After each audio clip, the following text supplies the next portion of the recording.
Good afternoon, everyone, and welcome. My name is Luca Mobilio, Associate Director at Ecoris and Project Manager for the Support Services of the European Alliance for Apprenticeships, and I will be your host for today. I'm very pleased to be here with you today to discuss this groundbreaking initiative launched by the European Commission. This is indeed a particularly important session. It is the first time that the Blue Book Traineeship Programme is being open to people with vocational education and training qualifications. And today's webinar aims to promote this opportunity, as well as to ensure that potential applicants and the wider VET community have a clear understanding of how it works and how to apply. Before we start, a few words on today's format. The session aims to be interactive, so please use the chat for questions and interaction during the event. However, please note that the audience questions will not be addressed during the presentations, but only at the end when we have the Q&A session toward the end of the webinar. We kindly ask you to keep your microphone and camera always turned off and ensure the webinar to ensure that the webinar runs smoothly.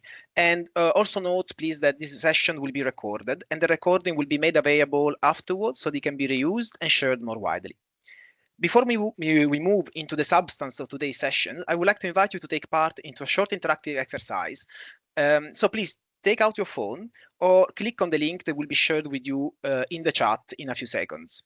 This will bring you to the slide, or please also go to slido.com and use the code that you see on the screen.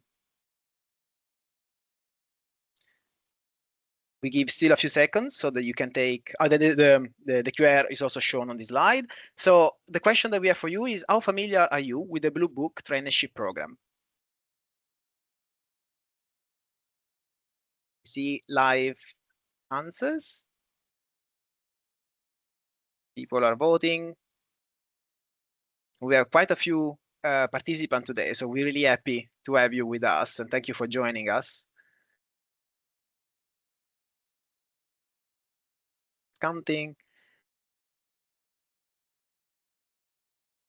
So for the wide majority so far, so we have about 30 respondents that have heard very little or never heard of it. So it's very great that you are participating in this webinar, because then you will learn more about this Blue Book Traineeship Programme, and in particular this new opportunity now for people with VET qualifications. So we see that indeed these are the most answered chosen options. So indeed it's going to be a very useful and interesting webinar, hopefully for all of you. Then let's move to the agenda for today, and we will start with a short policy introduction covering the policy context that led to this initiative, followed then by the main presentation on how the initiative will work in practice, and then we'll move to your question finally at the end of the webinar.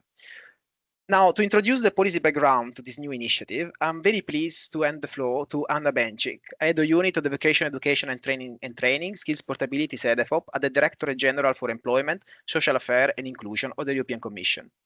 Anna, the floor is yours. Thank you very much, Luca, for this introduction, and also from my side, a warm welcome to all the participants, especially colleagues from the EAfA and Pact for Skills organizations and the wider VET community who are joining us today. As Luca said, I'm the head of unit in DG Employment responsible for VET policy, and the purpose of my opening now is to tell you a bit why this is such a timely moment that the Commission is making this initiative. So why this matters that we are doing it now. This initiative delivers on a concrete commitment in the Union of Skills, which calls for VET to be recognized as a learning pathway equally valued to higher education, including in access to quality jobs. Member States and social partners endorsed the Herning Declaration in September last year, setting out the direction for VET policy in 2026-2030 and recognizing the value of and importance of VET. The Commission is preparing a new European VET strategy, which is expected later this year, which will also place particular emphasis on the attractiveness of VET pathways and on strengthening the link between VET and quality employment. So today's initiative shows that the Commission is not just waiting for the strategy to act, it is trying to lead by example.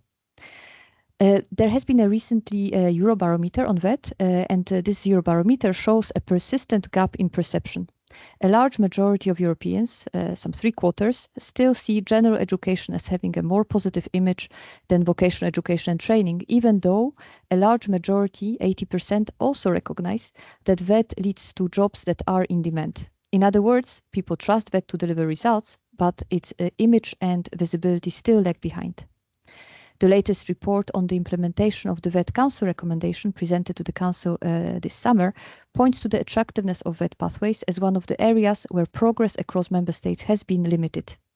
This is precisely the gap that opening the Blue Book Traineeship to VET graduates is designed to help close at EU institutions level. But it is also about a genuine labour market need. Across the EU, employers report persistent shortages of VET qualified profiles, for example in ICT and technical support, healthcare, skilled trades, construction, logistics. Public administrations, including the Commission, are not immune to this. Many of the technical, digital, administrative support functions the institution relies on are exactly the kind of profiles VET pathways are designed to prepare. So opening the Blue Book Traineeship to VET graduates is not just a gesture, it also truly reflects a real need to widen the pool of candidates the Commission itself can draw on. So what this decision changes in practical terms? Well, for the first time, the Commission's flagship Blue Book Traineeship Programme is open to graduates holding vocational qualifications at EQF levels 3 to 5, alongside the existing strand for university graduates. The Commission is applying to its own practice the same principle it asks of member states and employers in the EU, treating vocational and academic pathways as equally valid routes into quality employment. This revised framework also improves the financial conditions available to trainees and reinforces the safeguards on equal treatment, non-discrimination and geographical balance, so that participation is realistic for candidates from different backgrounds and parts of the Union. Beyond the policy signal, this is also a practical opportunity to raise awareness. As I said, there are many career opportunities within the Commission for VET profiles, and this new strand gives VET graduates a direct way to access that information. Networks such as EAfA have an essential role to play in making sure that this information reaches VET providers, trainers and graduates who could benefit from it.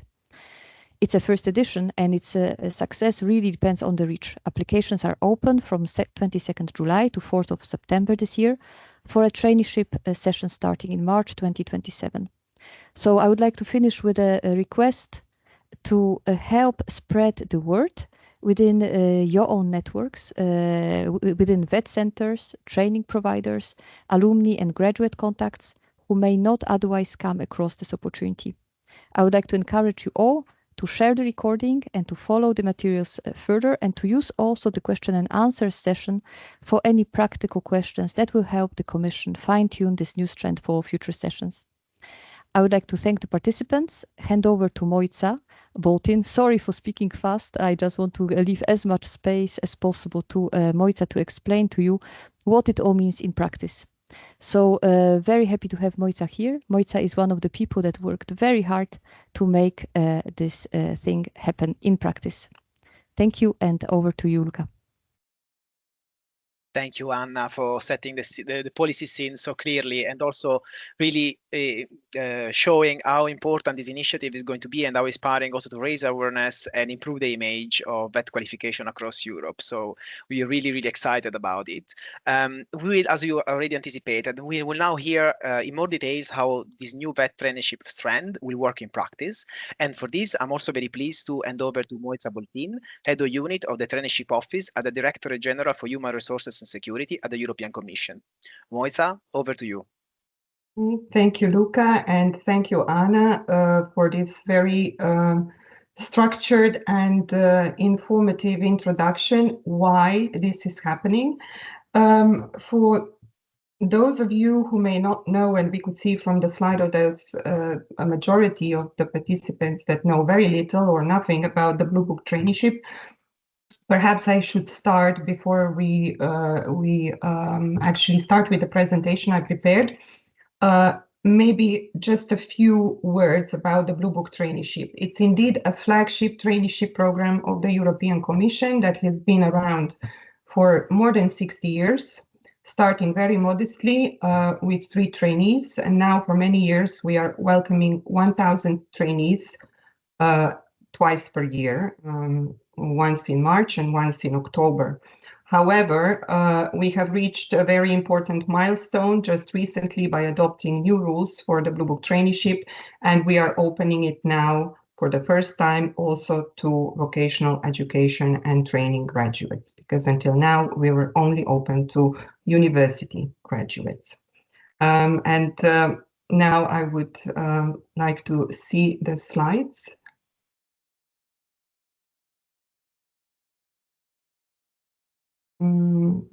I am not sure if something's wrong with my view, but all of a sudden I see slides just like a very small picture. So I cannot read that.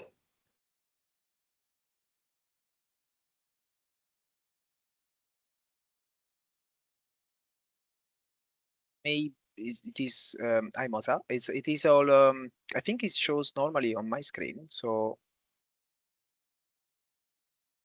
don't know what happened. It's just it changed without me doing anything. Try to click on the box where there is yes, the okay, drive. yes, that's it. Thank you. Sorry for that.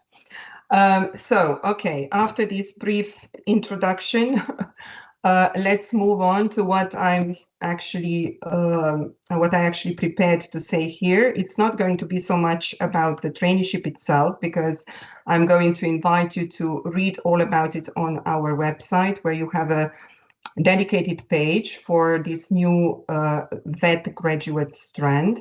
And you will have a link to the website in one of the slides, which will be shared after this webinar.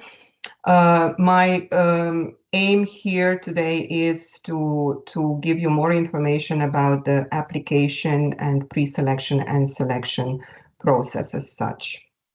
We can move to the next slide. The traineeship, in a nutshell, is about practical work experience in commission services. So we're talking about traineeship in real work environment, which of course is international. And it happens under guided support by advisors. So each trainee is assigned an advisor within the service that basically guides and supports the trainee throughout the 5-month traineeship. Places of traineeship will be in the European Commission, in our offices in Brussels and Luxembourg. And I will stop here with this general presentation of what the traineeship is about, and then focus with the next slide on the application and selection process. So there are many things to bear in mind, and one of the first one is eligibility criteria. There are a few. The first one concerns education. So this particular strand of traineeship is really limited to people who have a vocational education and training qualification.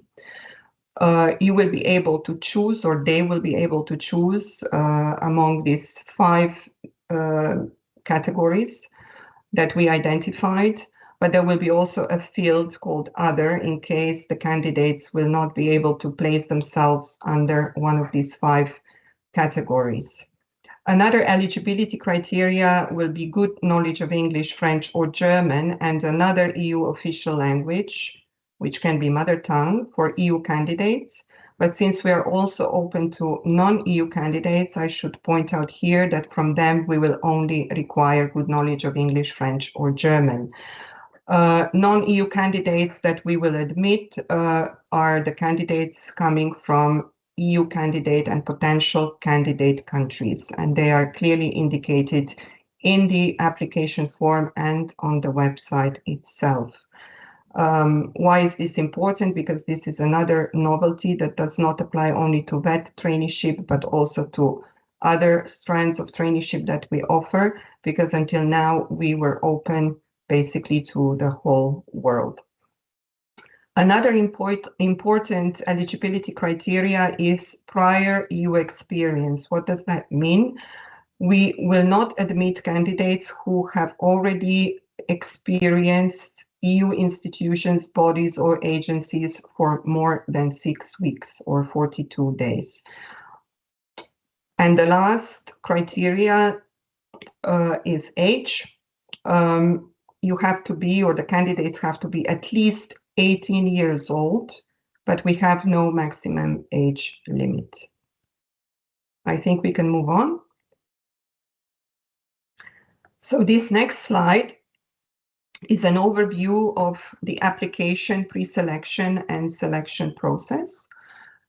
We identified 5 stages, and I will just briefly walk you through them here, and then we will talk about each stage in more detail further on. So now we are open for applications since yesterday until 4th of September, as Anna already mentioned. Once we close for application, the first step is eligibility check, and I will talk about this a bit later, because there are some important information to pass on there. After that, there is scoring of what candidates put in the application form, and this is then followed by verification of supporting documents. Documents that are provided by the candidates in support of their declarations in the application form are verified by pre-selection committees. Pre-selection committee, that simply means 3 colleagues, volunteer colleagues in the European Commission, who check all the documentation and then decide whether it corresponds to what is declared in the application form. After all these verifications, we put pre-selected candidates into a database which we call virtual Blue Book. And after that, candidates who were pre-selected, they will be able to apply to concrete traineeship positions that will be offered by Commission services. We decided that we will offer up to 100 out of 1,000 positions to VET graduates. After that, once the trainees are selected, they receive a placement offer from the traineeship office, which is basically a traineeship agreement. And then the traineeship, this first one for VET, will start in March 2027. I think we can move on. Now for the application and eligibility check, scoring, and verification of supporting documents. So, as already mentioned, we are now in the application period. Maybe to give you some more information about application periods, they happen at the same time every year. So in February, we open for October session, and in July, we open for March session. So it's a standard practice every year. So maybe this is also something that you can take with you from this seminar.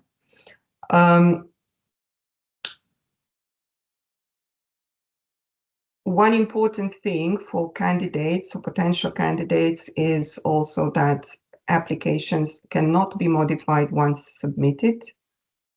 So it's really important that application form is filled in correctly and that the right supporting documents are merged into single PDF and submitted together with the form. After that, eligibility check is performed. I will tell a little bit more with the next slide in terms of what to pay attention to. Maybe a few words about scoring. Scoring is done automatically, not by AI, but there are points assigned to each declared field. And we roughly split the points in the following percentages: 45% for education, 20% for languages, 20% for professional experience, 10% for international experience, and 5% for rare qualification domains. We also apply national guiding rates for EU candidates. What does that mean? In order to achieve a geographical balance across the EU member states, we have national guiding rates, and once we apply those, in simple terms, this means that only the candidates with the highest number of points will be moved to the next stage of pre-selection. For non-EU nationals, we don't have specific quotas, so they are put all together in one group. And like I mentioned already, the pre-selection committee will verify all the supporting documents. So each application form and supporting documents are checked by 3 independent verifiers to make sure that no mistakes are made during the pre-selection. I think we can move forward. Now about completing the application form. So in the next slides, you will see the screenshots of the actual application form, and we will go section by section. I'm not going to read everything out because most things in the application forms are pretty straightforward. I might only point to some, let's say, things that we notice that candidates sometimes get wrong. Not all the mistakes that may lead to exclusion, but can cause some administrative issues.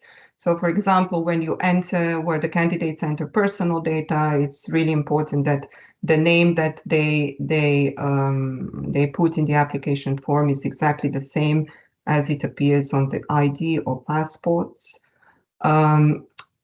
They should also double check the email that they give, because this email is then the contact point for us for all subsequent notification or information that we send to candidates.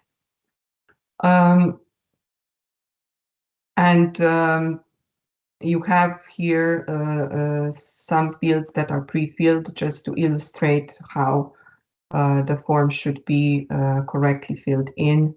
Many times we also see that people put name instead of surname and vice versa. So it's important to pay attention to these things. We can move to the next slide. Then we have some statements of eligibility. This is where the automated process of verification kicks in as well, because you need to answer to some questions with a simple yes or no, and you have to get it right. I will give you an example here. So one statement concerns the knowledge of English, French, and German. And the statement reads, English, French, and German are the most used languages in the daily work of the European Commission. Is any of these languages your mother tongue? Or do you have proof of minimum B2 level in one of these 2 languages? Click here before answering. So here means you have some more information. And then, of course, the answer should be yes. But sometimes the candidates read just half of this statement and they stop, is one of these languages your mother tongue? And they say no, and then they are automatically excluded. So it's really important to pay attention to these questions. And then, of course, the next question is whether you have worked for more than 42 days already in any of the EU institution.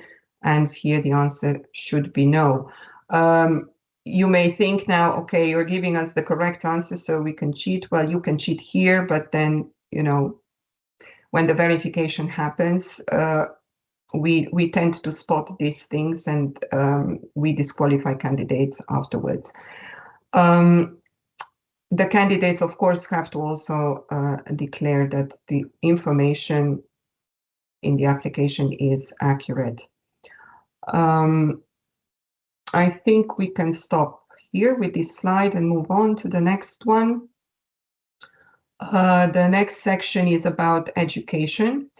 So here the VET candidates will have to declare their VET qualification, which can be at EQF or NQF levels 3, 4, or 5, attested by certificates, which is awarded before the deadline for application, so before the 4th of September.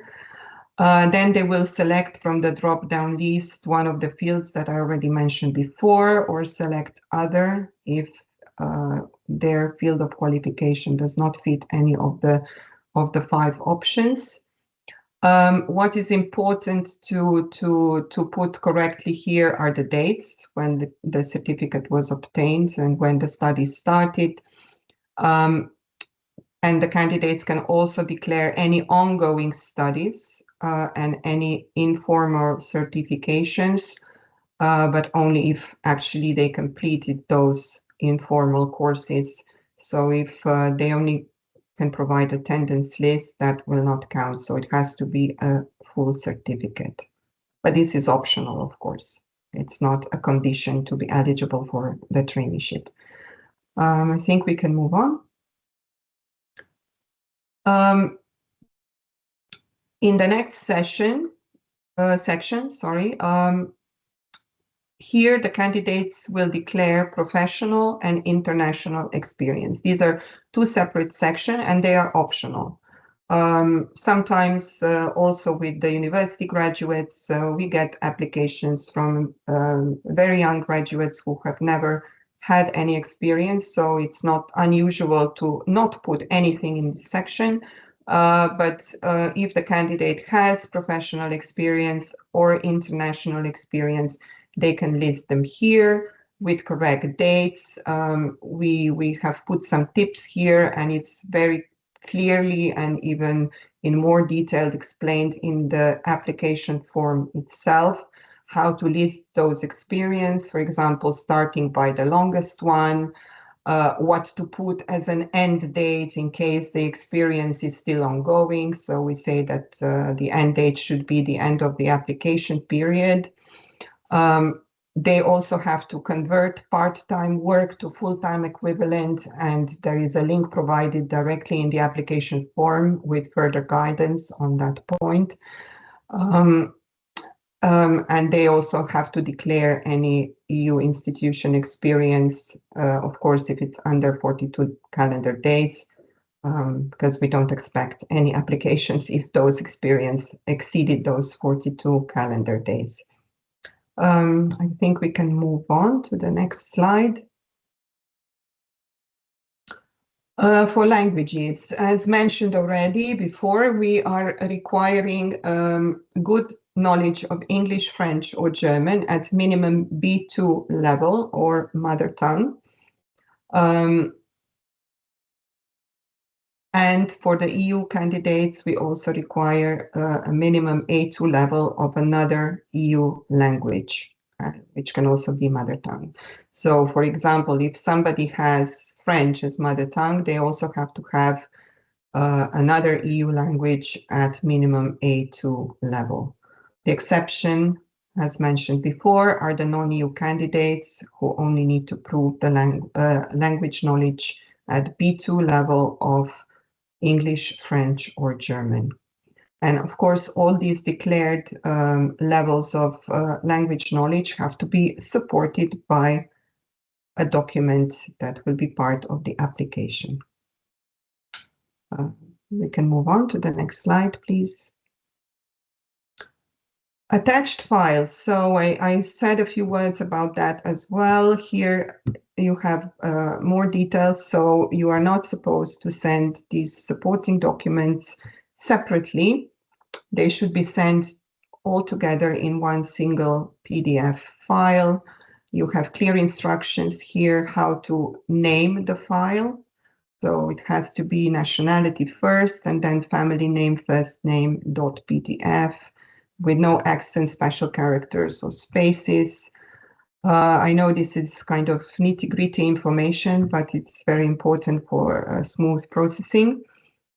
All the copies that you provide have to be readable, because if they are not, we cannot verify the accuracy of the information, and this can also lead to disqualifying the candidate.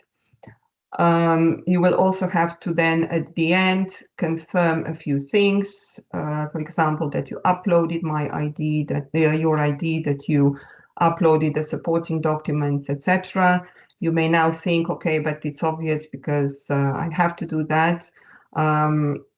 Yes, you might think it's obvious, but sometimes people forget and they don't include the ID. So this is more or less a checklist for candidates to make sure that they don't forget to submit what is necessary for the application to be eligible. And it's really super important, like I mentioned already before, that no additional documents will be accepted after the application is submitted.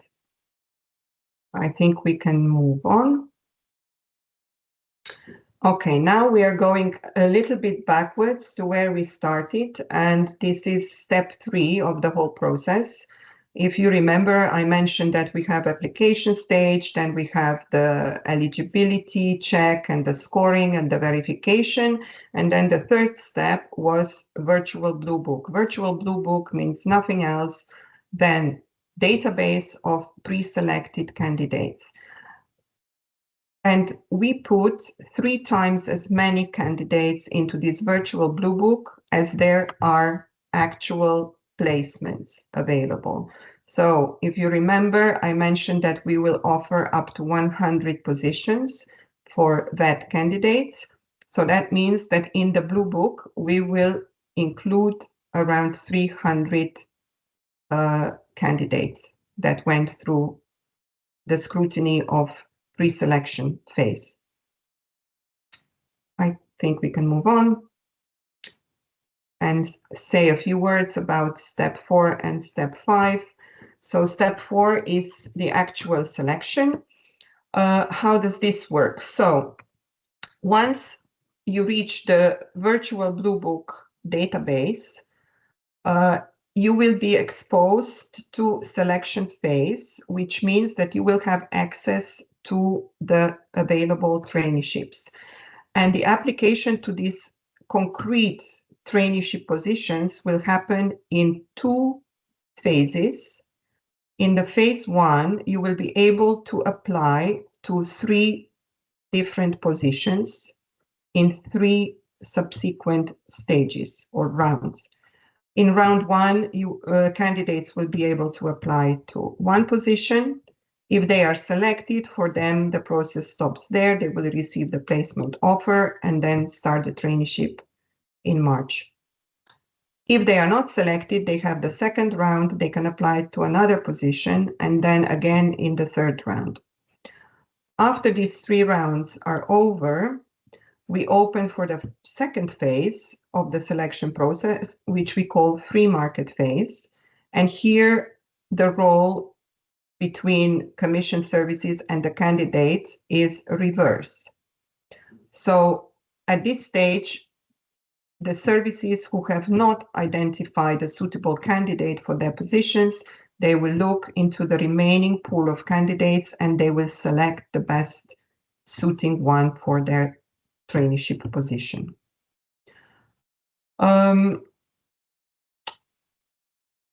Maybe to stress once again, once you receive the offer, this is basically the end of the selection phase. Until you receive an offer, you keep applying during these 3 rounds that I mentioned. And in case you don't get the traineeship when you apply, you can always apply next time and next time. With the experience that we had so far, there are candidates who try a few times, sometimes 5 or even more, and then they finally succeed. So don't get discouraged too quickly. And that's it. Maybe one important information, yes, is also that you cannot refuse the offer, or rather you can refuse it, but that means that that selection process for the candidate is over. So you cannot expect another offer once you refuse the offer that you received. And I think I will stop here. I think there is maybe a couple of more slides with some further information. So on this one, you can see the link to our website where you can read all about the traineeship in general, all the financial conditions. So I mentioned before that it's a paid 5-month traineeship And on the website, you can also find all the details about how much we pay, what additional allowances we offer, etc. And then if we go to the next slide, which is really the last one, this is about how to contact us. Normally, we don't answer to questions from candidates during the application phase, unless they concern technical issues. If candidates have problems applying just because, I don't know, something doesn't work in the system. And these are usually the issues that we can resolve quite quickly. On the more content related matters, we refrain from replying because we want to ensure equal treatment, in the sense that we don't support, let's say, one candidate more because they don't read the instructions, and then we guide them through the process. However, for the VET graduates or VET candidates, since this is happening for the first time ever, we decided to make an exception, and we will reply to queries from candidates for the VET traineeship. There is a contact form. The link is there on the slide. You will be able to select that it's admin VET, and then you submit your question, and we will get back to the candidate. I think my presentation stops here. I saw a lot of questions popping up in the chat, which is slightly disturbing because you have to look at the slides at the same time. But I think now it's a good moment to see what the questions are and try to reply to hopefully all of them if we can. Thanks, Moiza. Indeed, there were a lot of questions, a lot of interest from the audience, and you managed to keep the focus. So really well done. Before we move to the Q&A session, I would like to gauge a bit the participants' interest in this opportunity, and so with another slide, also we can move maybe to the next slides. Yes, so please go back to your slide and tell us which aspect of the Blue Book Traineeship interests you the most. So is gaining professional experience, is the possibility of working in an international environment, learning EU policymaking, building a professional network, or developing vocational skills, or exploring future EU careers. So you can scan the QR code or go to slido.com and use the code that you see on the slide to vote. We are really interested to see to have your feedback on these, and then we will move. We will move to the questions.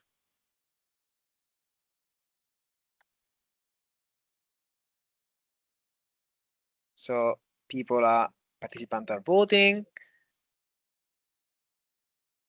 Working in international environment is one of the main aspects, which is great. I mean, there are few cities that are as international as Brussels, and for sure the Commission is one of the most international environments possible. Gaining also professional experience, of course, is a key aspect, as well as building a professional network. But definitely this element of the internationality and the international aspect of the traineeship seems to be the main one. We can wait a few seconds more. We can also leave it on the background for people to keep voting, and we can see how it updates over time, and start maybe looking at some of the questions that we received. So one first question, Moiza, is we can also leave the screen on the previous with the slide question. Okay, I thought you were talking about my camera. No, sorry. Yeah, but you please stay, because of course the questions are mostly for you. So the first question is, can graduates who have already completed the relevant qualification in accordance with the European Qualification Framework and who are currently enrolled in an EQF level 5 qualification or studying at university also apply for this opportunity? I would assume that maybe you will need to know what type of qualification they completed. Yes, that would be great, but I think answer could pretty surely be yes, because the condition is really to have a VET qualification. So even if you now continue at a higher level, so 6 or 7, if you have VET qualification, you can apply to VET traineeship, but it has to be VET. That's fantastic, because this answered already a couple of other questions. Indeed, there was one which was asking if someone has done already 345, level 345, but then is continuing to level 6 or 7, if they can still apply. So the answer is yes to this one. And someone else instead was asking if you are not a VET graduate, but you hold a master degree and at the same time you manage a capacity building project for VET under Erasmus+, are you eligible to apply? No, in that case, no. In that case, no, because it's limited to EQF levels 3, 4, and 5. So if those are not in VET, no. So you need a VET qualification, indeed. Exactly, yes. There are a few questions about geographical distribution, and so if, in particular, if there is any provision for distributing the allocation across as many countries as possible, or will the selection be based purely on the scoring system? Well, the distribution across EU member states largely depends on where we will get the applications from. I mean, our experience with the Blue Book Traineeship so far, the one that was until now open to university graduates, we do receive applications from all the countries, so we don't have any problem with that. So we always have trainees from every European member state, but of course only the top scoring ones make it until this national quota is national guiding rate is achieved. With this new program for VET, we cannot say, because it's happening for the first time, and we will know more next time. It depends really how well the information about this new strand is spread around Europe and how many applications we will receive. And then, of course, we will have to adapt the communication efforts accordingly. Of course. And a participant also was wondering if participant applicants from non-EU countries have similar chances to people in EU countries. So in this specific case was from Armenia, but I think it applies widely. I think it's a question that maybe other Yes, so it's limited to EU candidate and potential candidate countries. They are listed on the website. So you cannot choose another nationality. So the drop-down list, when you choose the nationality, is only for EU and those 10 countries. So if you don't hold a nationality of one of these countries, you cannot apply.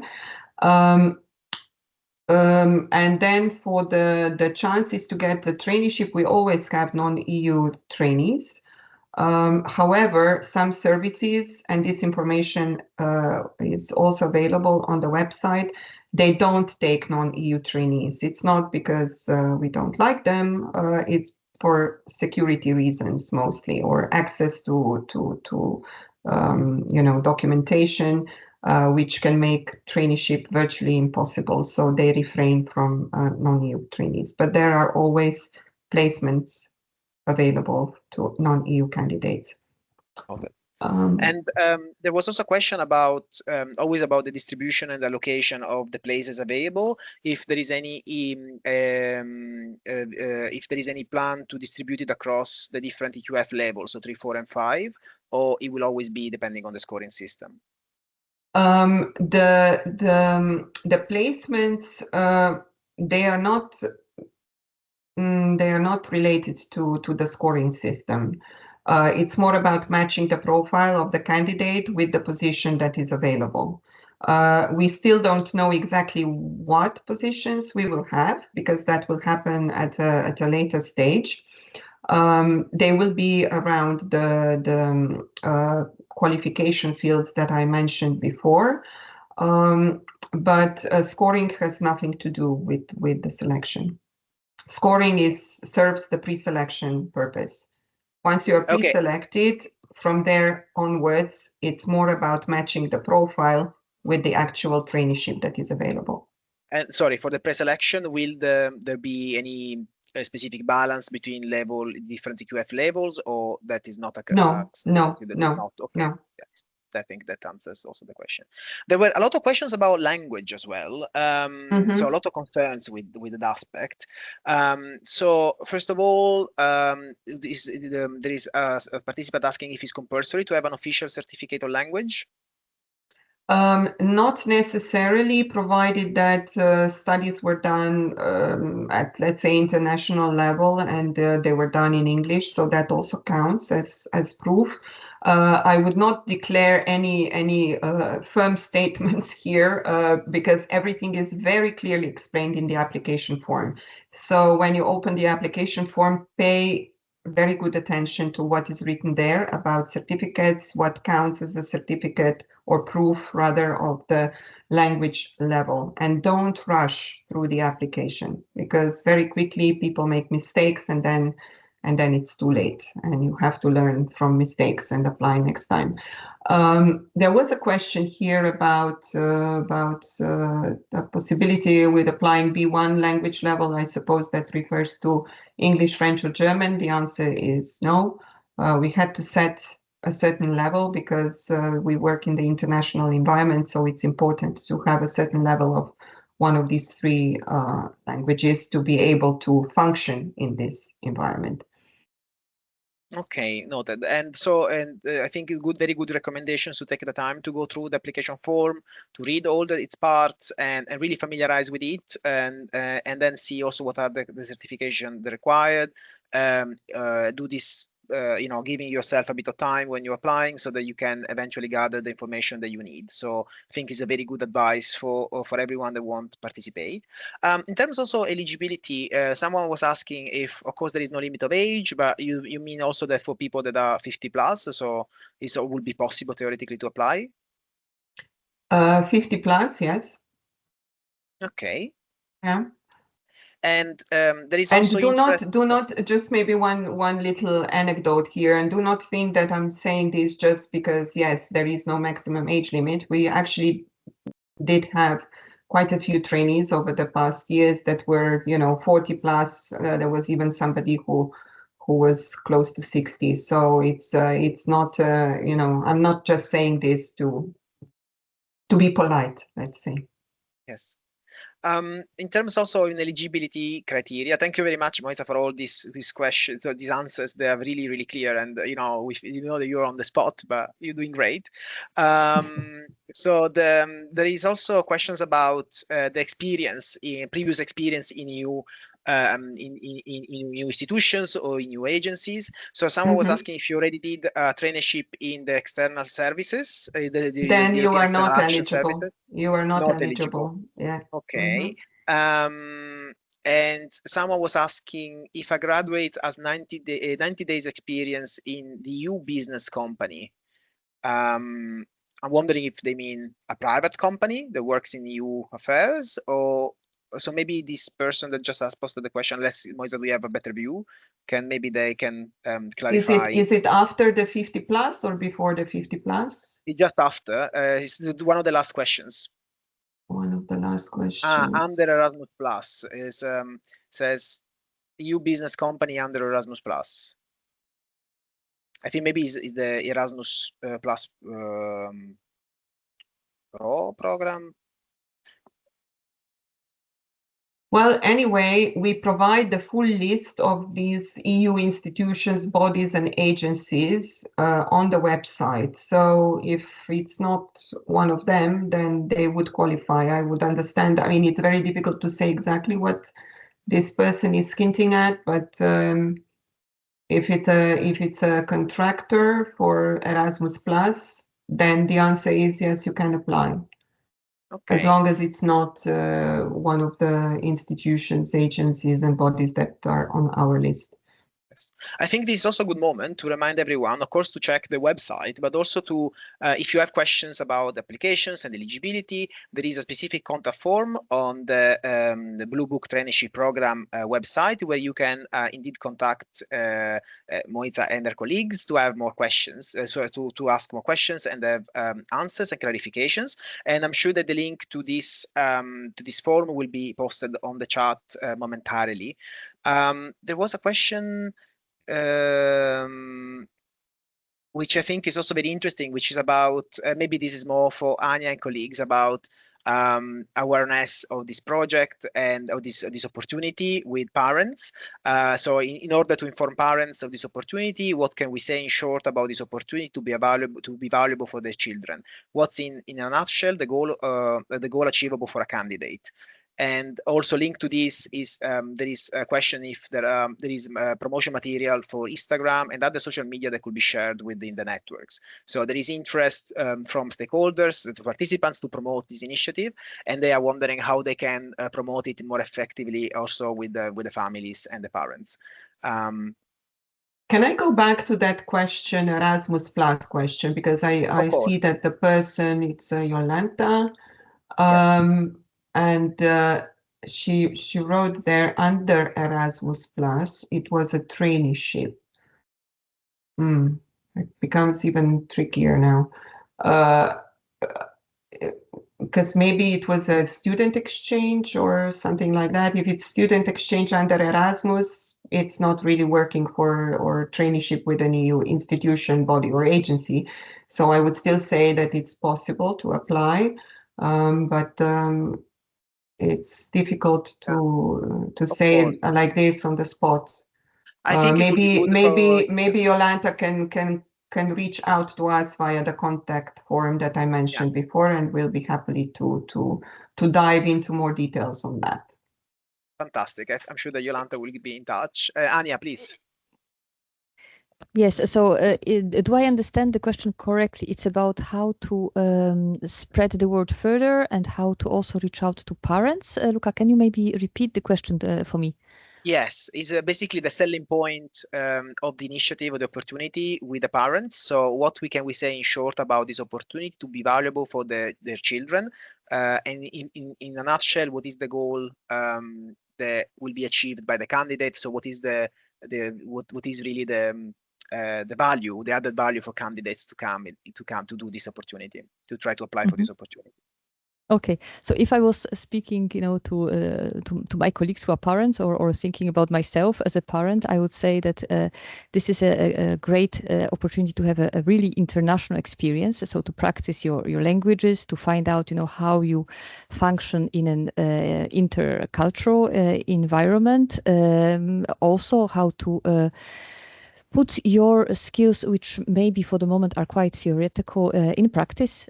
So I would think that it's really a good experience for children to get to get also maybe a bit more mature, to be exposed to new challenges and to acquire transversal skills. We see positive outcomes like this, overall from Erasmus projects, for example, where there is a lot of research that shows that children or young people who went on Erasmus, they acquire a lot of skills which are then increasing their employability in practice. So I would think that this comes in the same vein. At the same time, it's quite specific. The Commission is a big employer with quite attractive working conditions, and being on the inside gives you a peek on what the work actually looks like and how to go about it if you want to maybe make it your professional future. So yes, that would be my selling point. I don't know if I was convincing, but I would also encourage you to have a look at a LinkedIn post that our EVP Executive Vice President Misato made on the day when this opportunity was announced, which also I think is quite a good promotion material for everybody to use to spread the word in their networks. Thank you, Anya. I think that was very convincing. And I also this links very well with the final slide of question that we have for all participants. I will ask colleagues if you can go to the slide of the next question, which is indeed what is the main takeaway that you have from this from this webinar, in particular what this opportunity means to you. So this maybe will also give some ideas to the participant on how they can promote and they can what is the added value of this initiative. So please do vote. And while with the participant vote, I will have a final question for Moiza, which is about the type of qualifications. So in which basically what type of vet qualification will be considered. So for instance, can an electrician or a cook also apply? And specifically, a participant also asked, so what fields will fall under the other category in the classification of candidates' professional profile for these traineeships?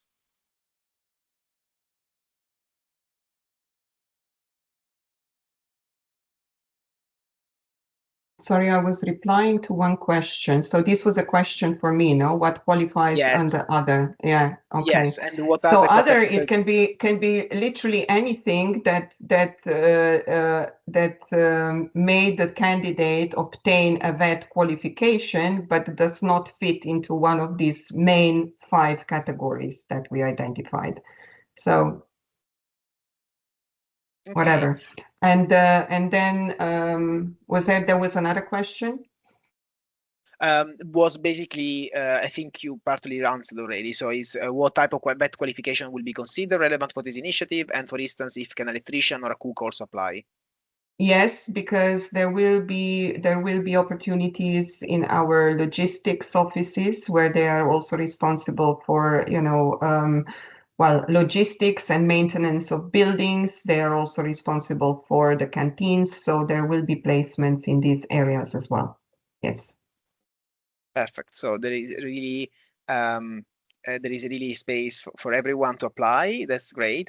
I think we covered most of the questions. If there is still something that was not covered, we will go through again the questions after. And there is one person desperate to say something, which is my deputy head of traineeship office, Isabel. She has her hand up. Oh, sorry. And she will probably now correct me because I said something wrong. No, not something wrong, but I can answer the question regarding the Erasmus Plus traineeship. Mm-hmm. So indeed, you can make a traineeship with an Erasmus Plus agreement, but this kind of traineeship are always done in a private company, because the guide for Erasmus Plus forbids about making the traineeship in an institution. So if someone was already done a traineeship with an Erasmus Plus agreement is still eligible to apply for the Blue Book Traineeship. Okay. So I was correct. Thank you, Isabel, then for clarifying this point. I think is very, very interesting. And I see also participants still writing. So international experience definitely a big it's something that comes to mind. Opportunity, which is great. Mobility, skills, diversity of qualification, inclusion as well. So please do keep writing, because we will then you will see this word cloud popping up also in our communication. So keep do contribute. And I think we answered all questions, but if you have any other doubts, please do reach out through the contact form to the colleagues at the GHR, and I'm sure they will be happy to support. Otherwise, I think we are getting to the end of this session today. So I would like to thank really Moiza, Anna, and also Isabel for joining us at the last moment for this very informative contribution. And thanks also our audience for the very active participation and the really good questions. I'm sure that this will be very, very helpful for everyone that also will look at this recording later on. Before we close, just a few reminders. So if you have any further questions, please do reach out to the GHR through the specific contact form. The recording of today's sessions, as mentioned, will be available together with the presentation and the content. It will be shared to the EAfA website and also the LinkedIn group of the EAfA. So please do join the EAfA LinkedIn group if you're not a member, and also always consider joining EAfA if you are not a member yet.